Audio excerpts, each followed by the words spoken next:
जरा सोच के देखिए कि दिन में कितने घंटे आप अपने मोबाइल, कंप्यूटर या फिर किसी न किसी टेक्नोलॉजी का यूज करते हुए बताते हैं। आपको लगेगा कि दिन का एक बड़ा हिस्सा हमारा इन्हीं से ड्राइव होता है। मगर कभी आपने सोच करके देखा है कि ये जो डिवाइसेस और ये जो टूल्स हम तक पहुंचते हैं, इनके पीछे भी किसी का विजन है, एक बड़ी टीम है, कुछ चैलेंजेस हैं और उससे भी बड़ी बात अपनी एक स्टोरी है। उन्हें भी काम करते करते केवल अपने कंप्यूटर को ही नहीं बल्कि सिस्टम को, जिस सिस्टम में वो है, उसे भी रिफ्रेश करना पड़ता है ना कमाल की बात। तो आज की बुक समरी है हिट रिफ्रेश, जिसे लिखा है सत्या नडेला ने। सत्या नडेला एक संस्कृत स्कॉलर और एक इंडियन सिविल सर्वेंट के बेटे हैं। बड़े होने के दौरान उनकी जिंदगी का कोई क्लियर गोल नहीं था, लेकिन उन्होंने अपने कंप्यूटर के पैशन को फॉलो किया और उन्हें सिलिकॉन वैली में अपनी पहली जॉब मिली। आज नडेला माइक्रोसॉफ्ट के सीईओ और चेयरमैन हैं। इस पोजीशन पर आकर वो लगातार ऐसे फैसले लेते जा रहे हैं जो हर दिन दुनिया में कुछ अच्छे बदलाव ला रहे हैं। ये समरी सत्या नडेला की माइक्रोसॉफ्ट में उनके समय की और फ्यूचर को लेकर उनके विजन की कहानी बताती है। तो आइए बिना देर किए शुरू करते हैं आज की book summary hit refresh by Satya Nadella. जब सत्या नडेला ने माइक्रोसॉफ्ट में काम करना शुरू किया तो वो बहुत से इंडियन इंजीनियर में से एक थे, लेकिन कंपनी में कभी भी किसी इंडियन को वाइस प्रेसिडेंट की पोजीशन के लिए नहीं चुना गया था। लोगों का मानना था कि एक इंडियन कभी भी एग्जीक्यूटिव लेवल तक पहुंच ही नहीं पाएगा, लेकिन साल 2000 की शुरुआत में ही नडेला ने यह गोल हासिल कर लिया। कई मशहूर प्रोडक्ट्स के लिए उनकी एग्जीक्यूटिव के तौर पर लीडरशिप बहुत जरूरी थी, जिनमें से सबसे ज्यादा नोटेबल थे माइक्रोसॉफ्ट अजूर और माइक्रोसॉफ्ट बिंग। नडेला की परफॉर्मेंस इतनी इंप्रेसिव थी कि वो माइक्रोसॉफ्ट के तीसरे सीईओ बन गए। इस समरी में आप नडेला के सफर के बारे में जानेंगे। हैदराबाद का ये बच्चा जो क्रिकेट का दीवाना था, आज दुनिया की सबसे पावरफुल टेक कंपनियों में से एक को लीड कर रहा है। आप ये भी सीखेंगे कि किस तरह नडेला ने माइक्रोसॉफ्ट को ट्रांसफॉर्म किया। उनके विजन और वैल्यूज ने इस कंपनी को ऐसा बना दिया है जिससे पूरी दुनिया की उम्मीदें जुड़ी हैं। नडेला ये भी बताते हैं कि उनके फ्यूचर प्लान्स क्या हैं। इस समरी में उन्होंने प्रेडिक्ट किया है कि ऐसे कौन से 3 सेक्टर हैं जिसके आसपास टेक्नोलॉजी इंडस्ट्री डेवलप होगी। आखिरकार इंडिया का एक यंगस्टर माइक्रोसॉफ्ट सीईओ बनने में कामयाब कैसे हुआ, इस पोजीशन का इस्तेमाल करके नडेला ने दुनिया को कैसे बदला और इंसानियत के फ्यूचर के लिए उनके क्या प्लान्स हैं, ये सब आप उनके खुद के कहे हुए शब्दों के द्वारा जानने वाले हैं। तो आइए इस पावरफुल, इंसाइटफुल लर्निंग जर्नी की शुरुआत करते हैं इस पहले चैप्टर से, फ्रॉम हैदराबाद टू रेडमोंट। मैं दुनिया को किस तरह से देखता हूँ, इसमें मेरे पेरेंट्स का बहुत बड़ा हाथ है। मेरे पिता एक सिविल सर्जन थे जो मार्क्सिज्म में विश्वास रखते थे और मेरी माँ एक संस्कृत स्कॉलर थी जो कॉलेज के बच्चों को पढ़ाया करती थी। जब मैं छोटा था तो मेरे पिता ने मेरे बेडरूम में कार्ल मार्क्स का एक पोस्टर लगा दिया। ये देखकर मेरी माँ ने कमरे में माँ लक्ष्मी का पोस्टर लगा दिया। मेरे पिता चाहते थे कि मैं एक इंटेलेक्चुअल कैरियर बनाऊं, जबकि मेरी माँ चाहती थी कि मैं बस खुश और संतुष्ट रहूं। जब मैं छोटा था तो क्रिकेट खेलना चाहता था और उस समय अपने कमरे में क्रिकेट हीरोज में से एक का पोस्टर लगाना चाहता था और वो थे एमएल जयसिम्हा। मेरे पिता इंडियन एडमिनिस्ट्रेटिव सर्विस में काम करते थे और अपने समय में उन्हें बहुत सारे डिस्ट्रिक्ट को संभालना पड़ता था। इसका मतलब था कि मेरा परिवार हमेशा एक जगह से दूसरी जगह जाता रहता था। मेरे पैदा होने के 15 सालों बाद तक मैं कभी भी एक जगह पर टिककर नहीं रहा। मेरे स्कूल और दोस्त हमेशा बदलते रहते थे। ये एक तरह से अच्छी चीज थी। इसने मुझे नई सिचुएशन या माहौल में जल्दी से एडजस्ट करना सिखाया और ये स्किल आगे चलकर मेरी जिंदगी में बहुत काम आई। जब मैं 15 साल का हुआ तो हम लोग हैदराबाद में सेटल हो गए। मेरा एडमिशन हैदराबाद पब्लिक स्कूल में हुआ, जहाँ पर हर तरह के बच्चे आते थे। मेरी क्लास में कई मुस्लिम, क्रिश्चियन, हिंदू और सिख बच्चे थे। हमारे स्कूल में जहाँ बॉलीवुड स्टार्स के बच्चे थे, वहीं कबीलों के बच्चे भी थे जो स्कॉलरशिप पे पढ़ रहे थे। HPS एकेडमिक्स को लेकर बहुत ज्यादा स्ट्रिक्ट नहीं था। हमें जो सब्जेक्ट पसंद आता था हम उसे पढ़ सकते थे। वहाँ अच्छे मार्क्स लाने का भी कोई प्रेशर नहीं था। मेरे लिए ये परफेक्ट था, लेकिन मेरे पिता को यह पसंद नहीं आया। मेरा सपना था कि मैं क्रिकेट खेलूं और बाद में किसी बैंक में नौकरी कर लूं। लेकिन जब मैंने अपने पापा को यह बताया तो वो हैरान हो गए। उन्होंने मुझसे कहा कि अगर मैंने हैदराबाद नहीं छोड़ा तो मैं अपने आप को बर्बाद कर लूंगा। और फिर मुझे एहसास हुआ कि वो सही कह रहे थे। मुझे अपनी जिंदगी में असली पर्पस ढूंढने के लिए अपनी सोच को बड़ा करना होगा। जैसे ही मेरा एडमिशन एचपीएस में हुआ, मेरे पिता ने मुझे सिंक्लेयर ZX स्पेक्ट्रम खरीद कर दिया। वो एक छोटी सी कंप्यूटर किट थी जिसे एक ऐसे इंजीनियर ने बनाया था जिसने इंटेल को छोड़ दिया था। इस डिवाइस ने मुझे वो इकलौता पैशन खोजने में मदद की जो क्रिकेट को टक्कर दे सकता था, और वो था कंप्यूटर्स। कंप्यूटर इंडस्ट्री में एंटर करने के लिए मेरी पहली कोशिश थी आईटीआई के लिए अप्लाई करना, लेकिन मैं आईटीआई के एग्जाम में फेल हो गया। उसके बाद मैंने मणिपाल इंस्टीट्यूट ऑफ टेक्नोलॉजी से इलेक्ट्रिकल इंजीनियरिंग करने का फैसला लिया। इस डिग्री ने मेरे विस्कॉन्सिन यूनिवर्सिटी में मास्टर्स करने के दरवाजे खोल दिए। 1990 में कंप्यूटर साइंस में मास्टर करने के लिए बहुत ही अच्छा समय था। यूएसए में टेक इंडस्ट्री अभी डेवलप होनी शुरू हुई थी। 1990 में यानी कि 1990 में मुझे पहली जॉब सिलिकॉन वैली में सन माइक्रो सिस्टम में मिली। दुर्भाग्य से उस समय की कई कंपनियों की तरह सन ने भी अपनी वैल्यूज खो दिए। उन्होंने कुछ महीनों के इंटरवल पर अपना इंटरफेस चेंज करना शुरू कर दिया। इंटरफेस वो लेआउट है जो आप अपने कंप्यूटर की स्क्रीन पर देखते हैं। इस चेंज का मतलब था कि मुझे हर कुछ महीनों में अपना काम दोबारा से करना पड़ता था। 1992 के इसी स्ट्रेसफुल समय में मुझे रेडमंड वॉशिंगटन से कॉल आया। मुझे विंडोज एनटी पर काम करने के लिए माइक्रोसॉफ्ट ने इनवाइट किया। ये ऑपरेटिंग सिस्टम विंडोज के बाकी सभी प्रोग्राम्स का फाउंडेशन था, यहाँ तक कि विंडोज 10 भी विंडोज एनटी पर ही बेस्ड है। इस समय मैं बहुत ज्यादा बिजी था। वीकडेज के दौरान मुझे पूरे अमेरिका में एक जगह से दूसरी जगह जाना पड़ता था। मैं माइक्रोसॉफ्ट के प्रोडक्ट को मार्केट करने के लिए कई कॉर्पोरेट ऑफिस गया। वीकेंड्स पर मैं शिकागो यूनिवर्सिटी जाता था, जहां मैं एक एमबीए प्रोग्राम फॉलो कर रहा था। मैंने 1994 में फुल टाइम काम करते हुए अपना एमबीए पूरा किया। 1994 की गर्मियों में मेरा दिमाग अलग अलग आइडियाज से भरा हुआ था, लेकिन मेरा दिल कुछ खाली था। मेरी स्वीट हार्ट अनु इंडिया में मेरा इंतजार कर रही थी। मुझे नहीं पता कि मुझे अनु से कब प्यार हो गया।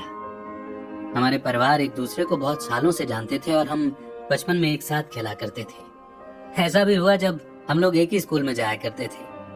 अनु भी मणिपाल यूनिवर्सिटी में स्टूडेंट थी, लेकिन जब मैं विस्कॉन्सिन यूनिवर्सिटी अटेंड करने गया तो हमारी बातचीत बंद हो गई। पर जब मैं 1992 में वापस आया तो हमें एहसास हुआ कि हमारा कनेक्शन अभी भी उतना ही मजबूत था। कुछ महीने उसके साथ करीब से बिताने पर मुझे अपनी फीलिंग्स का एहसास हुआ। मैंने उसे अक्टूबर 1992 में प्रपोज किया और 2 महीने बाद हमारी शादी हो गई। मैंने अपनी डिग्री 1994 में कंप्लीट की और हम साथ रहने के लिए तैयार थे, लेकिन इसमें एक बड़ी रुकावट थी। मुझे मेरा ग्रीन कार्ड मिल चुका था और मैं यूएसए का परमानेंट सिटीजन बन गया था। अनु को परमानेंट सिटीजन की पीवी वाले स्पेशल वीजा के लिए अप्लाई करना था, और इसकी वेटिंग लिस्ट इतनी लंबी थी कि अनु 5 साल तक अमेरिका नहीं आ सकती थी। इस समय मैं सोच रहा था कि क्यों ना मैं माइक्रोसॉफ्ट छोड़कर इंडिया वापस चला जाऊं। हमारे इमिग्रेशन लॉयर ईरा रोबिन्सटन के पास एक अच्छा आइडिया था। उन्होंने मुझसे कहा कि मैं अपनी सिटीजनशिप छोड़ दूं और टेम्पररी प्रोफेशनल वर्कर H1B के लिए अप्लाई कर दूं। जिन लोगों के पास H1B वीजा होता था, उनके पति या पत्नी के लिए कोई इमिग्रेशन रिस्ट्रिक्शंस नहीं है। अगले दिन मैं वीजा ऑफिस गया। वहाँ ग्रीन कार्ड एप्लीकेंट की बहुत लंबी लाइन थी, लेकिन मैं सीधा H1B काउंटर पर गया और वहाँ अपनी पूरी सिचुएशन समझाई।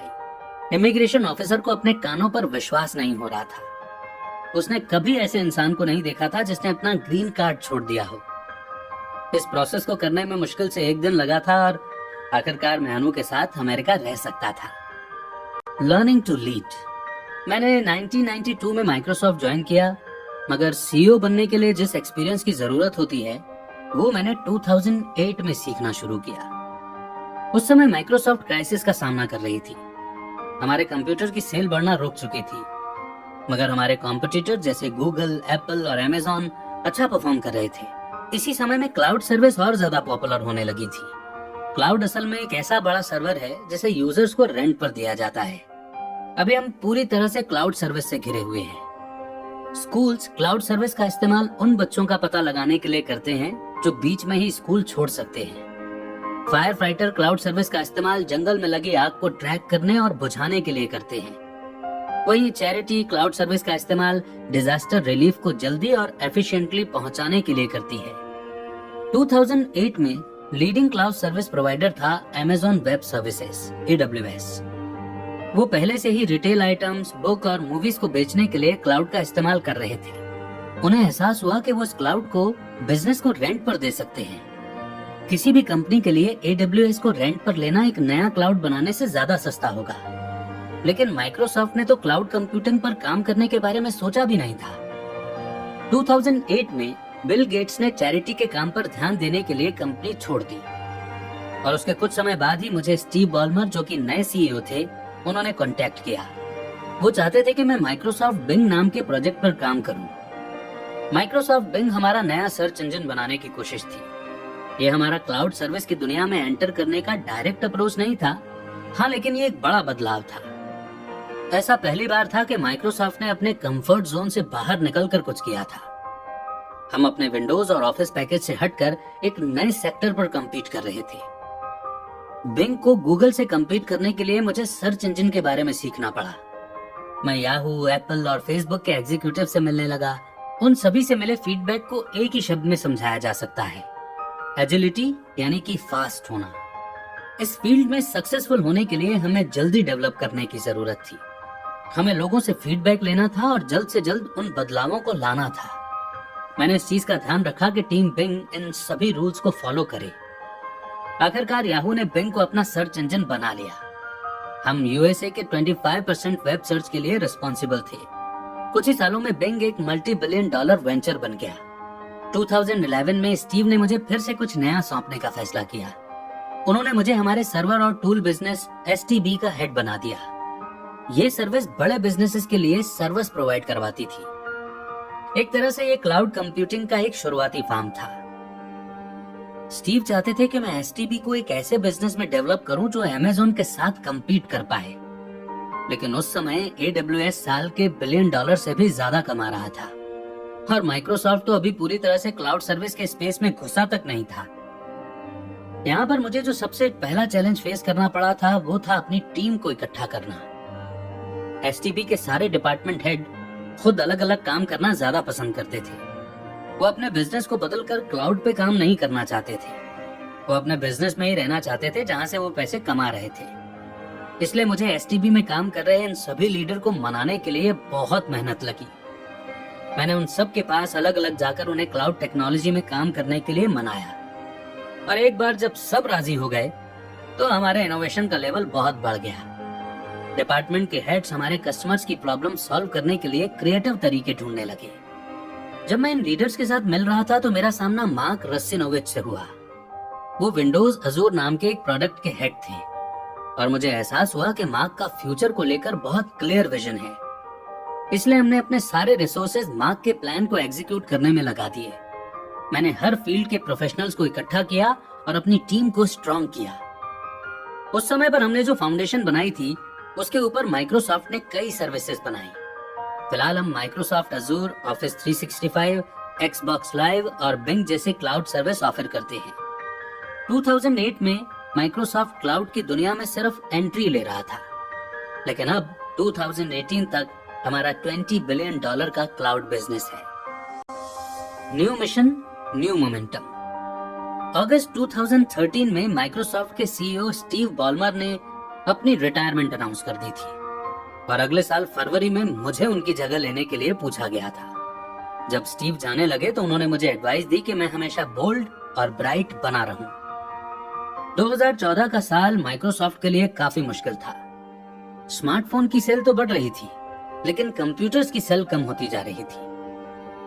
हमने हाल फिलहाल ही नोकिया को खरीदा था, पर वो भी ज्यादा काम नहीं आया। हमारे स्टॉक की वैल्यू कम हो रही थी और हमारे एम्प्लॉयज को लग रहा था कि कंपनी गलत डायरेक्शन में जा रही है। स्टीव को यह एहसास हुआ कि माइक्रोसॉफ्ट में बदलाव की बहुत जरूरत है।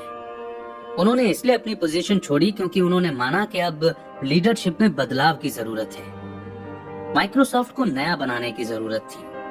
अपने मौजूदा बिजनेस में अब हमारे लिए रिफ्रेश का बटन दबाना जरूरी हो गया था।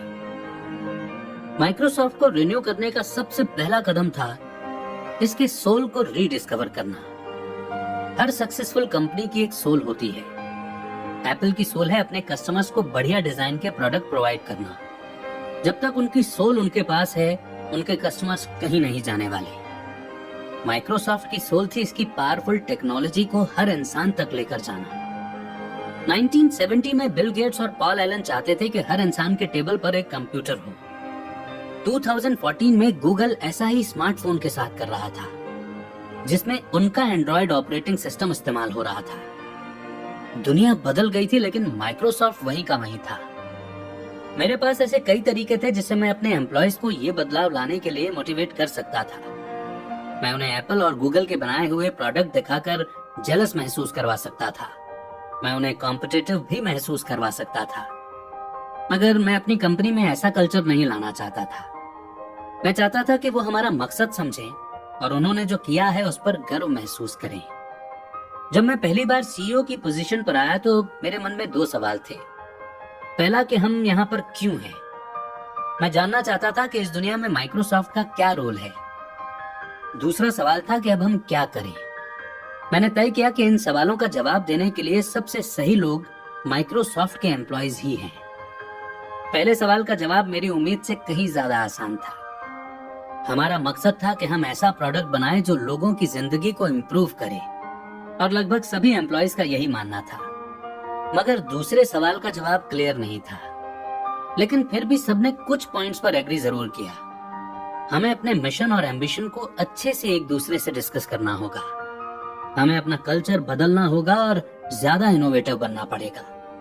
लेकिन फिर भी हमें ध्यान रखना होगा कि हमारी ओरिजिनल वैल्यूज पर कोई असर ना पड़े। इस ऑर्गेनाइजेशन का आखिरी पार्ट जिससे मुझे डील करना था वो था सीनियर लीडरशिप टीम। एक कंपनी को बदलने के लिए सिर्फ सीईओ का बदलना काफी नहीं होता, इसके लिए सीनियर मैनेजर को भी बदलना जरूरी होता है। मैंने टीम को बैलेंस करने के लिए यूनिक टैलेंट वाले लोगों का एक ग्रुप बनाया। मेरी टीम में ऐसे लोग थे जो इस चीज का ध्यान रखें कि हम हमेशा ईमानदार और खुद के साथ सच्चे रहें। मैंने ऐसे लोगों को हायर किया जिनकी स्ट्रेटेजी और ऑपरेशन में स्किल्स बहुत अच्छी थी। मैंने ये भी पक्का किया कि एसएलटी में हमारे एम्प्लॉयज, पार्टनर्स और कस्टमर्स के रिप्रेजेंटेटिव्स हों। इन बदलावों से हमें 2015 के शुरुआत में पॉजिटिव रिजल्ट्स मिलने लगे। इस समय हम विंडोज 10 लॉन्च करने के लिए पूरी तरह से तैयार थे। हमने हर डिवाइस के लिए, यहाँ तक कि आईफोन के लिए भी एक ऑफिस पैकेज तैयार कर लिया था। हमारी सेल्स भी इंप्रूव हो रही थी। ऑफिस 365 के 10 मिलियन सब्सक्राइबर्स हो गए थे। साथ ही माइक्रोसॉफ्ट अज़ूर भी इतनी तेजी से ग्रो कर रहा था कि वो अमेज़न से कम्पीट कर सकता था। माइक्रोसॉफ्ट का रिन्यूअल शुरू हो चुका था, अ कल्चरल रेनेसांस यानी कि पुनर्जागरण काल। माइक्रोसॉफ्ट में बदलाव लाने के लिए सिर्फ लीडरशिप को रिन्यू करना काफी नहीं था, मुझे अपनी कंपनी के कल्चर को भी रिन्यू करने की जरूरत थी। हमें एक ऐसा कल्चर बनाना था जिससे कि हर कोई पावरफुल महसूस करे। लोगों को ऐसा लगना चाहिए था कि वो अपना ओपिनियन दे सकते हैं और उन्हें उनके अचीवमेंट के लिए सही रिवॉर्ड भी दिया जाना चाहिए। मैं कल्चर में बदलाव की जरूरत को ग्रेस हॉपर सेलिब्रेशन के समय अच्छे से समझ पाया। ये एक ऐसा इवेंट है जो कंप्यूटर की फील्ड में काम कर रही औरतों के लिए मनाया जाता है। ये इवेंट इसलिए इतना जरूरी है क्योंकि इस फील्ड में औरतों की रिप्रेजेंटेशन काफी कम है। प्रोफेशनल कंप्यूटिंग जॉब्स में औरतें सिर्फ 25% ही हैं। इस इवेंट के दौरान डॉक्टर मारिया क्लावे के साथ मेरा इंटरव्यू था। वो एक कंप्यूटर साइंटिस्ट थी और माइक्रोसॉफ्ट की बोर्ड मेंबर रह चुकी थी। इंटरव्यू बहुत अच्छा जा रहा था, लेकिन फिर उन्होंने एक सवाल पूछा। उन्होंने मुझे ऐसी औरतों को कुछ सलाह देने के लिए कहा जो अपनी पेमेंट में रेज मांगने के लिए स्ट्रगल कर रही थी। उस समय मेरे पास इसका कोई अच्छा जवाब नहीं था। मैंने कहा कि औरतों को सिस्टम पर विश्वास रखना चाहिए और उन्हें कभी न कभी तो अपने काम के सही पैसे जरूर मिलेंगे। मुझे अपने जवाब के लिए बहुत क्रिटिसिज्म मिला। औरतों ने तुरंत ही इस बात पर उंगली उठाई कि मेरी सोच बिल्कुल गलत है। उन्होंने मुझे बताया कि उन्हें कभी भी उतने पैसे नहीं मिलते जितना वो डिजर्व करती हैं। मैंने वो जवाब दिया जो मैंने कभी माइक्रोसॉफ्ट के पिछले प्रेसिडेंट से सुना था, और इस बारे में न जानने के लिए मुझे खुद पर गुस्सा आया था कि औरतें कितना चैलेंजेस का सामना कर रही थी। तब से मैंने माइक्रोसॉफ्ट में डाइवर्सिटी इंप्रूव करने के लिए कदम उठाने शुरू किए। हमने एग्जीक्यूटिव को उनकी टीम में मौजूद डाइवर्सिटी के हिसाब से सैलरी देना शुरू कर दी। हमने डाइवर्सिटी प्रोग्राम में ज्यादा टाइम और पैसा इन्वेस्ट किया, यहाँ तक कि हमने सैलरी से रिलेटेड सारा डेटा भी पब्लिक कर दिया। आप रेस और जेंडर के हिसाब से सैलरी रेंज की इंफॉर्मेशन ढूंढ सकते हैं। माइक्रोसॉफ्ट का एक ट्रेडिशन है एम्प्लॉय रिसोर्स ग्रुप को ऑर्गेनाइज करना। माइनॉरिटी से आए लोग कम्युनिटी बनाते हैं जिसमें वो एक दूसरे को एम्पावर और सपोर्ट करते हैं। इसका एग्जाम्पल है ब्लैक्स एट माइक्रोसॉफ्ट और वुमेन एट माइक्रोसॉफ्ट। हमारा LGBTQ एम्प्लॉय के लिए एक ईमेल डिस्कशन ग्रुप भी है जिसका नाम है ग्लेन। इंटरव्यू के 3 साल बाद हमें अपनी कड़ी मेहनत के रिजल्ट दिखाई दे रहे थे। एम्प्लॉयज ने हमें बताया कि हमारी कंपनी अब बिल्कुल सही डायरेक्शन में जा रही है, लेकिन फिर भी अभी चेंज कंप्लीट नहीं हुआ। एम्प्लॉयज और सीनियर लीडर्स ने तो हमारे विजन को अपना लिया था, लेकिन अभी मिडिल मैनेजमेंट को चेंज करना बाकी था। वो अपने नीचे काम कर रहे एम्प्लॉय को डेवलप करने के लिए कोई मेहनत नहीं कर रहे थे। उस समय मुझे एहसास हुआ कि हमारे मैनेजमेंट को लीडरशिप के 3 प्रिंसिपल समझने होंगे। पहला, उन्हें अपने एम्प्लॉय के सामने क्लैरिटी रखनी होगी, जिसका मतलब है अपनी टीम को क्लियर और सिंपल मैसेज देना। दूसरा, उन्हें एनर्जी लानी होगी। मैनेजर को अपने नीचे काम कर रहे एम्प्लॉयज को एक्साइटेड और मोटिवेटेड महसूस कराना होगा। और तीसरा, उन्हें सक्सेस हासिल करने का तरीका ढूंढना होगा। उन्हें इनोवेशन को बढ़ाने के लिए काम करने होंगे। Beyond the cloud. Cloud computing technology की सबसे बड़ी डेवलपमेंट में से एक था, और क्योंकि माइक्रोसॉफ्ट ने क्लाउड इंडस्ट्री को लेट ज्वाइन किया था, इसलिए उसे नुकसान भी हुआ, लेकिन आखिरकार हमने कैचअप कर ही लिया। ऐसा सिर्फ इसलिए हुआ क्योंकि हम लोग लकी थे। आगे बढ़ते हुए माइक्रोसॉफ्ट को आने वाले बड़े चेंजेस को प्रेडिक्ट करना होगा। पहले हम इसे एक हद तक कर पाए थे। हमने आईपैड के आने के पहले ही टैबलेट बना लिया था। हमने किंडल के आने के पहले ही ई बुक रीडर भी बना लिया था। लेकिन ये प्रोडक्ट्स समय पर रिलीज नहीं हो पाए और मार्केट नहीं हो पाए। कॉम्पिटिटिव बने रहने के लिए हमें नई टेक्नोलॉजी बनाने वाला होना होगा। हमारे लिए जरूरी है कि हम फ्यूचर में आने वाली फील्ड्स को पहचानें और उस एरिया में प्रोडक्ट रिलीज करें। फिलहाल हम ऐसी 3 फील्ड्स में इन्वेस्ट कर रहे हैं। पहली फील्ड है मिक्स्ड रियलिटी, MR। अभी तक आपने वर्चुअल रियलिटी और ऑगमेंटेड रियलिटी का नाम ही सुना है। मिक्स्ड रियलिटी वो होती है जिसमें हम वर्चुअल एनवायरनमेंट को अपनी रियलिटी में मिक्स करते हैं। इसका एक अच्छा एग्जांपल है माइक्रोसॉफ्ट का होलोलेंस। मार्स पर लगे एक कैमरा से वीडियो फीड का इस्तेमाल करके मुझे रेड प्लेनेट पर ले जाया गया था। मैंने उस जगह वहां के पत्थर और रेत देखी थी, लेकिन मैं अभी भी अपने कलीग्स को उनके डेस्क के आसपास देख पा रहा था। ऐसा लग रहा था जैसे मेरा ऑफिस ही मार्स पर भेज दिया गया है। मिक्स्ड रियलिटी में दूसरा स्टेप हैप्टिक्स नाम का फील्ड है। इस फील्ड में प्रोग्रेस करने पर हम मार्स पर मौजूद पत्थरों को छूकर महसूस कर पाएंगे। इसकी मदद से हम लोगों को ऐसी जगहों का ऐसा एक्सपीरियंस दे पाएंगे जहां तक वो पहुंच नहीं सकते। फ्यूचर की दूसरी फील्ड है आर्टिफिशियल इंटेलिजेंस। ये थीम हॉलीवुड में कई सालों से चलती आ रही है। AI कैरेक्टर्स में सबसे ज्यादा मशहूर हैं डिज्नी के बिग हीरो 6 का बेमैक्स। असल में बेमैक्स हमें जिस तरह का AI चाहिए उसका एक आइडियल एग्जाम्पल है। हम चाहते हैं कि AI इंसानों को सपोर्ट करें और खुद को डेवलप करने में मदद करें। इंटेलिजेंस के ऐसे 3 लेयर्स हैं जिसे AI को अचीव करने की जरूरत है। पहली लेयर है सिंपल पैटर्न को पहचानना। आजकल ज्यादा कंप्यूटर ऐसा कर सकते हैं। दूसरी लेयर है कॉम्प्लेक्स सेंसेस को सेंस करना। इसका मतलब है ह्यूमन स्पीच यानी बातचीत या आवाज को पहचानना, और इंसानों जैसा विजन यानी देखने की एबिलिटी होना। हमने ऐसे कंप्यूटर्स बनाए हैं जो इन स्किल्स को खुद ब खुद सीख सकते हैं। मुझे लगता है कि 10 साल में AI के पास इंसानों से ज्यादा बेहतर स्पीच और विजुअल रिकॉग्निशन होगी। आखिरी लेयर है कॉग्निशन। इसका मतलब है ह्यूमन लैंग्वेज की पूरी तरह से समझ होना। इस लेयर को डेवलप करने के बाद इंसानों और AI के बीच की दीवार हट जाएगी। अभी भी हम ऐसी बहुत सी चीजें देख सकते हैं जिससे कि AI हमारी जिंदगी को इम्प्रूव कर रहा है। हमारा AI माइक्रोसॉफ्ट कॉर्टाना कई लोगों के लिए एक वर्चुअल असिस्टेंट की तरह काम करता है। मैकडॉनल्ड एक AI का इस्तेमाल करके अपने ड्राइव थ्रू ज्यादा एफिशिएंट बनाते हैं। उबर भी अपनी पैसेंजर सेफ्टी को बेहतर बनाने के लिए AI टूल का इस्तेमाल करता है। टेक इंडस्ट्री के फ्यूचर में तीसरा इंपॉर्टेंट फील्ड है क्वांटम कंप्यूटिंग।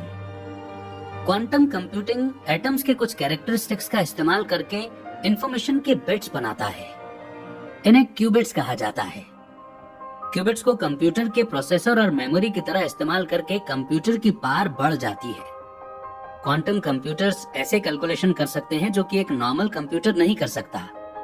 क्वांटम कंप्यूटिंग का इस्तेमाल उन फील्ड्स को स्टडी करने के लिए किया जाता है जिन्हें पहले समझना मुश्किल हुआ करता था, जैसे कि पक्षियों का माइग्रेशन पैटर्न, फोटोसिंथेसिस और ह्यूमन कॉन्शियसनेस। ये फील्ड इसलिए जरूरी है क्योंकि कंप्यूटर की डेवलपमेंट धीरे होती जा रही है। पहले के जमाने में ही हमने कंप्यूटर में ज्यादा ट्रांजिस्टर लगाकर उसे फास्ट बनाया है। पहले के कंप्यूटर में लगभग 13,000 ट्रांजिस्टर्स होते थे और आज एक एक्सबॉक्स के अंदर 5 बिलियन से भी ज्यादा ट्रांजिस्टर्स हैं। मिक्स्ड रियलिटी और एआई जैसे प्रोग्राम्स को चलाने के लिए हमें अपने कंप्यूटर को फास्ट करना होगा, लेकिन अब सिर्फ ट्रांजिस्टर डाल देने से काम नहीं बनेगा। इसलिए शायद क्वांटम कंप्यूटिंग हमारी सुपर फास्ट कंप्यूटर की जरूरत को पूरा कर सकती है। Restoring economic growth for everyone.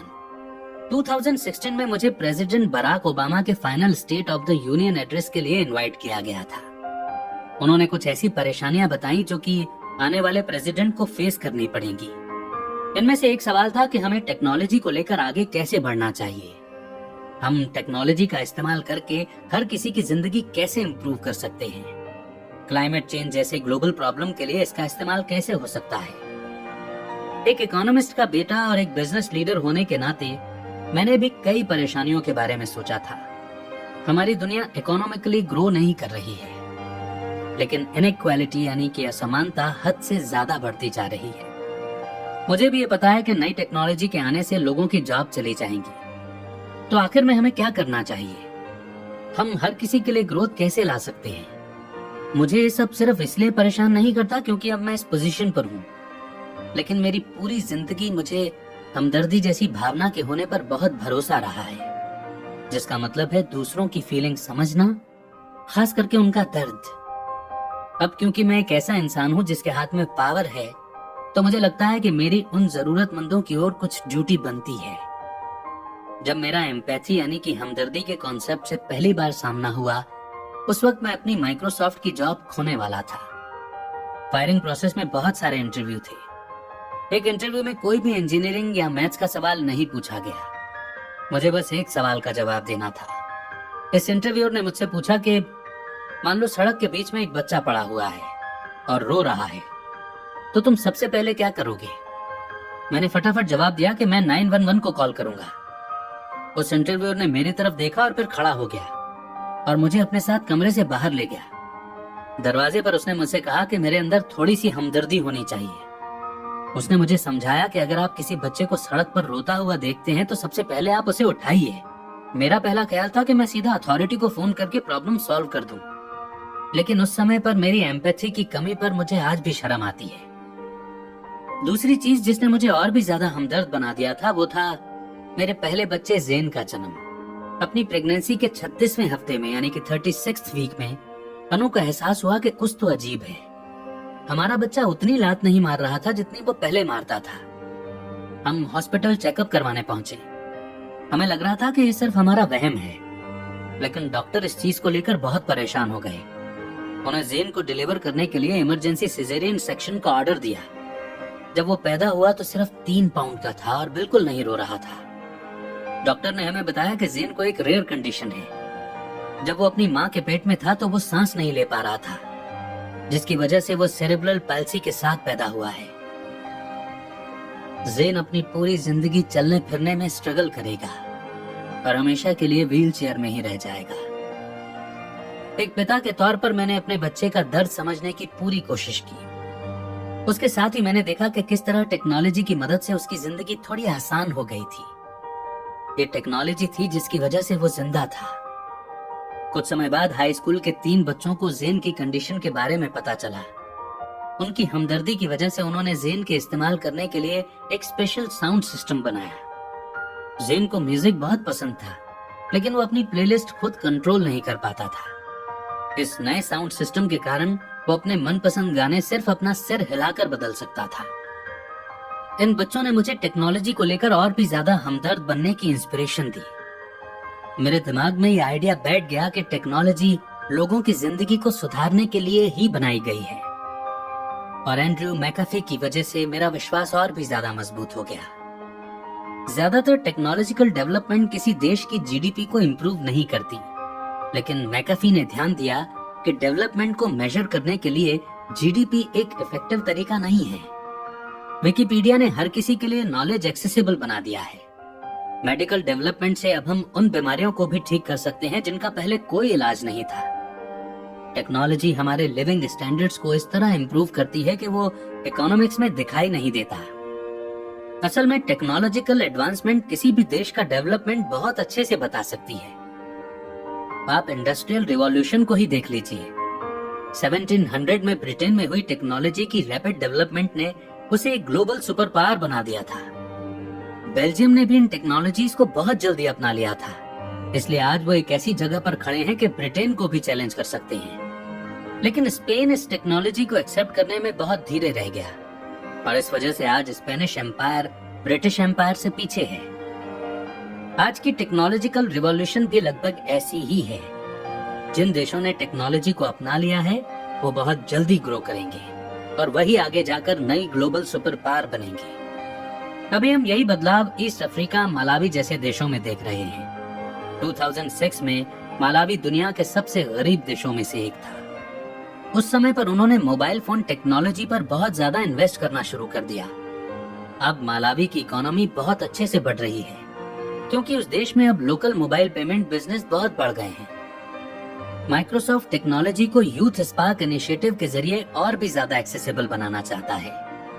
ये प्रोग्राम दुनिया भर के छोटे बच्चों को कंप्यूटर साइंस दिखाता है। साथ ही हम एंटरप्रेन्योरियल ट्रेनिंग भी देते हैं। 2013 में मैं एक यूथ स्पार्क मेंबर से मिला जिसने सीरियन रेफ्यूजीज के लिए एक ऐप बनाई थी। उसके ऐप से उन लोगों को सीरिया से निकलने के बाद सेफ्टी ढूंढने में मदद मिली थी। एक इजिप्शियन यूथ स्पार्क मेंबर ने डॉक्टर्स को लोकेट करने के लिए एक ऐप बनाई थी। इस ऐप से पेशेंट्स आसानी से अपने इलाके के स्पेशलिस्ट को ढूंढ सकते थे। ज्यादातर गवर्नमेंट दूर की नहीं सोचती, वो एंटरप्रेन्योर्स की मदद नहीं करते, बल्कि वो माइक्रोसॉफ्ट जैसी कंपनी को उनके देश में ऑफिस खोलने को कहते हैं। ऐसा होने पर एम्पैथेटिक होने का सारा भार माइक्रोसॉफ्ट के कंधों पर आ जाता है। जब गवर्नमेंट एंटरप्रेन्योर्स की मदद नहीं करते तो ये कदम हमें उठाना चाहिए। और अब वो मोड जिसे हम कहते हैं कंक्लूजन। तो सबसे पहले आपने समरी में सत्या नडेला के बचपन के बारे में जाना। उन्हें बचपन से ही क्रिकेट खेलने का शौक था। उन्होंने अपने दूसरे पैशन कंप्यूटर्स को अपना करियर बनाने का फैसला किया। इसके जरिए आगे चलकर उन्हें माइक्रोसॉफ्ट में जॉब मिली और उन्होंने अमेरिका में अपने बीवी अनु के साथ सेटल होने का फैसला किया। दूसरा, आपको पता चला कि किस तरह नडेला एक लीडर बने। पहले उन्हें माइक्रोसॉफ्ट बिंग डेवलप कर रही टीम का लीडर चुना गया। उसके बाद जब उन्हें कामयाबी मिली तब उन्हें माइक्रोसॉफ्ट क्लाउड प्रोग्राम पर काम करने का मौका दिया गया। नडेला की टीम माइक्रोसॉफ्ट अज्योर को कॉम्पिटिटिव लेवल तक डेवलप करने में कामयाब रही। तीसरा, आपने नडेला की सीईओ बनने की फर्स्ट स्टेज के बारे में जाना। उनका पहला चैलेंज था माइक्रोसॉफ्ट का एक पर्पस डिफाइन करना, जो था ऐसे प्रोडक्ट्स बनाना जो इम्प्रूव करें। इन गोल्स को पाने के लिए उन्होंने कंपनी में बदलाव लाने शुरू किए और इन्हीं छोटे छोटे चेंजेस के जरिए उन्होंने माइक्रोसॉफ्ट के कम्युनिकेशन, इनोवेशन और कल्चर तीनों को इम्प्रूव किया। चौथा, आपने सीखा कि किस तरह नडेला ने अपने एम्प्लॉयज के लिए माइक्रोसॉफ्ट को इम्प्रूव करने के लिए मेहनत की। उनके यहाँ रेशियल, जेंडर और सेक्सुअल माइनॉरिटीज के लिए सपोर्ट ग्रुप्स बने हुए हैं। इसके साथ ही नडेला ने माइक्रोसॉफ्ट की मिडिल मैनेजमेंट को इम्प्रूव करने के लिए भी काम किया। पांचवा, आपने सत्या नडेला की टेक्नोलॉजी के फ्यूचर के बारे में दी गई प्रेडिक्शन के बारे में जाना। उन्होंने उन 3 सेक्टर्स के बारे में बताया जिस पर माइक्रोसॉफ्ट फोकस कर रहा है, जो है मिक्स्ड रियलिटी, आर्टिफिशियल इंटेलिजेंस और क्वांटम कंप्यूटिंग। छठा, आपने नडेला के इंसानियत के फ्यूचर के विजन के बारे में जाना। उनके हिसाब से फ्यूचर ऐसा होना चाहिए जहां पर टेक्नोलॉजी हर किसी की जिंदगी को इम्प्रूव कर सके। वो चाहते हैं कि टेक्नोलॉजी से जो पैसा आता है वो गरीब से गरीब लोगों के फायदे के लिए इस्तेमाल हो। इस चीज को हासिल करने के लिए माइक्रोसॉफ्ट गरीब देशों के यूथ के साथ अपनी एक्सपर्टीज शेयर करता है। इससे पूरी दुनिया में नए टेक एंटरप्रेन्योर और इनोवेटर्स पैदा हो रहे हैं। नडेला माइक्रोसॉफ्ट और उसके बाहर एक अलग तरह का कल्चर बनाना चाहते हैं, एक ऐसा कल्चर जो एम्पैथी यानी कि हमदर्दी पर बेस्ड हो, जहां दुनिया को बेहतर बनाने की जरूरत टेक्नोलॉजिकल इनोवेशन को मोटिवेट करे। ऐसा कल्चर इंसानों को अपना बेस्ट करने के लिए मोटिवेट करेगा। वो इस कारण से पीछे नहीं रुकेंगे कि वो किससे प्यार करते हैं या फिर उनकी स्किन का कलर क्या है, लेकिन असल में दुनिया के कई हिस्सों में हम इस कल्चर से कुछ ज्यादा ही दूर हैं। वहां तक पहुंचने के लिए सबसे पहला कदम है रिफ्रेश बटन दबाना और अपने वैल्यूज को रिन्यू करना। लीडरशिप, टेक्नोलॉजी, ह्यूमनिज्म और एंटरप्रेन्योरशिप की वैल्यूज के बारे में बताती हुई ये समरी यहीं पर समाप्त होती है। मगर उम्मीद करते हैं कि इस समरी को सुनते हुए आपके लिए कई बल बॉर्न मोमेंट्स आए होंगे, कई हार्ट टचिंग मोमेंट आए होंगे, कई इंस्पायरिंग मोमेंट्स आए होंगे। जो भी आपने फील किया, इस समरी के जिस भी हिस्से ने आपको टच किया, उनमें से एक या दो के बारे में जरूर कमेंट सेक्शन में लिखिए। भले ही 1 या 2 लाइन में लिखिए, मगर बताइए कि समरी का वो कौन सा पार्ट था जिसने आपको सबसे ज्यादा टच किया। मैं भी ये वादा करता हूँ कि बहुत जल्द एक नई समरी के साथ आपसे फिर मुलाकात करूंगा।